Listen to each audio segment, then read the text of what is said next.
محسن نقوی صاحب نے کل بیان دیا ہے کہ 144 دفعہ نافذ ہے، کیا کہیں گے اور نرمی جو ہے نہیں کی جائے گی اس بار؟ بسم اللہ الرحمن الرحیم.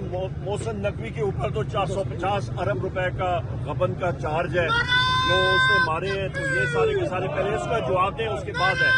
ہم لوگ پرامن لوگ ہیں، میرے ساتھ یوسف خان صاحب کی گاڑی چلا کے ہم لوگ جا رہے ہیں. انشاءاللہ تعالی جیت وزیر اعظم عمران خان صاحب اور پاکستان تحریک انصاف کی ہوگی. اور ہم لوگ پرامن لوگ ہیں، پہلے بھی ایک پتہ بھی نہیں ہلا تھا. پرامن طریقے سے حکومت اس قدر خوفزدہ ہے کہ اس دفعہ جو ہے انہوں نے کنٹینر کو جو ہے ویلڈ کر کے جو ہے رکھ دیا، کیا وجہ اس کے پیچھے ہے؟ وہ ٹوٹ جائے گا کیونکہ ان کی ٹانگیں نہیں ہیں، ان کی ٹانگیں کانپ رہی ہیں.